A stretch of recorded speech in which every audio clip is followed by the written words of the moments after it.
Assalamu alaikum. Thank you for sticking with us. So we're going to continue on our story here tonight about what is going to happen on the Day of Judgment. There are 5 things that a person will be judged on: how he lived his life, how he spent his youth, how he earned his wealth, how he spent his wealth, and how he used his knowledge. He will then be asked about the blessings of this world that Allah gave to us, or what we had indulged in. An authentic hadith states, Allah subhanahu wa ta'ala will meet a person and ask him, "Oh person, wasn't I generous to you and made with you a spouse and made the horses and camels at your disposal?" The servant will reply, "Yes." Allah subhanahu wa ta'ala will then ask, "Did you think that you would meet me?" He would then reply, "No." Allah will say, "I will forget you like you forgot me." Then Allah subhanahu wa ta'ala will meet another person, and his reply will be the same. Then Allah will meet a third person and ask similar questions, and the person's reply will be, "Oh Lord, I believed in you, in your books, and in your messengers. I prayed, I fasted, I gave charity." And he will praise Allah as much as he can. And Allah subhanahu wa ta'ala will say, "Hold on to your words. Now we will bring the witnesses." And the person will ask himself, "Who will testify against me?" Then that person's mouth will be sealed. His thighs, his flesh, and bones will be allowed to speak. They will speak about his bad deeds. And he will know that he has no excuse. That is the hypocrite that Allah subhanahu wa ta'ala will be furious with. Allah will ask us about promises that we have made in this world and judge whether or not that we have fulfilled those obligations. Finally, Allah will question us regarding our hearing, our sight, and our hearts, and how we have used each of them throughout life.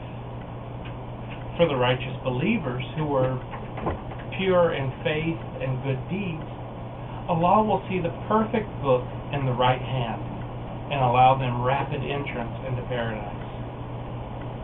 On the other hand, those who are not pure in faith and deeds will have to stand charged for every evil deed they have done. They must confess each deed and admit their own guilt. Wealth, angels, those who have been wronged, the personifications of evil deeds, all will testify against them. Believers who have sinned, however, will be given a private screen to discuss the sins with Allah alone, so as not to be embarrassed. All Muslims who have sinned will admit their sins to Allah, and their lives will be weighed in the balance of good deeds versus evil deeds, righteous actions versus wrong actions, worship versus the leaving of worship.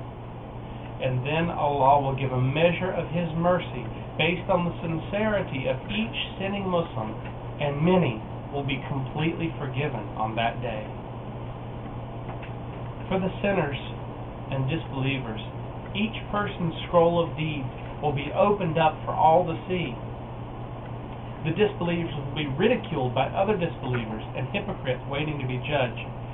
Since they all reject the oneness of Allah, there will be no private screening and no added mercy upon them. All believers will then have the balance of deeds weighed on the scale to reward and determine the wealth of paradise that each believer will gain. The believers will then be given a balance of good deeds from those who did evil against the individual believers during his life.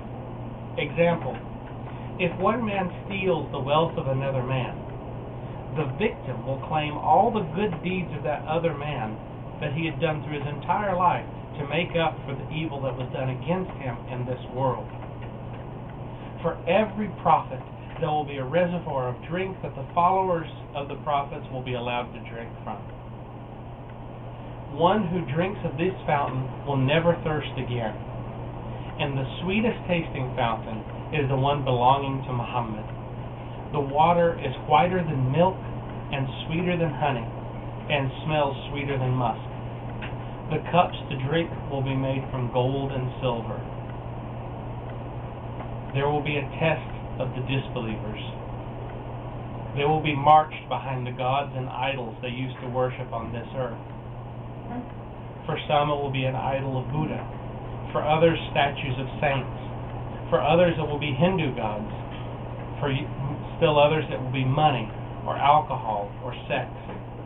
Anything that a person has put in greater or equal importance with Allah in his life, they will be led by these gods and idols into the hellfire as shepherds guide sheep.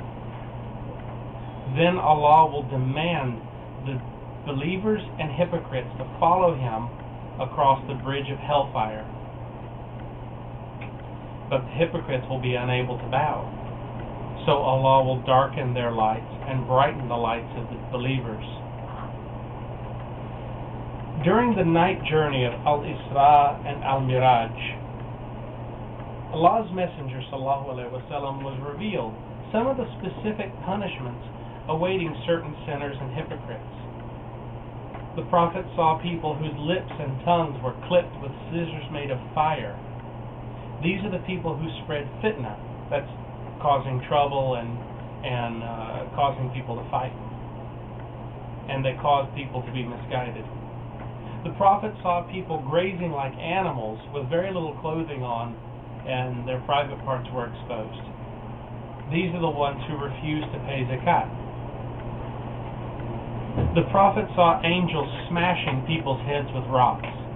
The heads would return to the shape they had been, and then the angels would smash their heads again, and so on.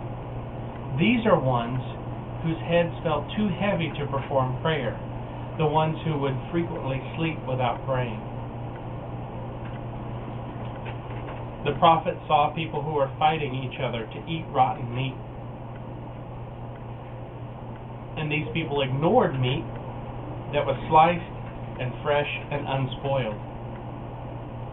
These are people from among the Muslims who left what was permissible and halal for them and consumed what was forbidden or haram.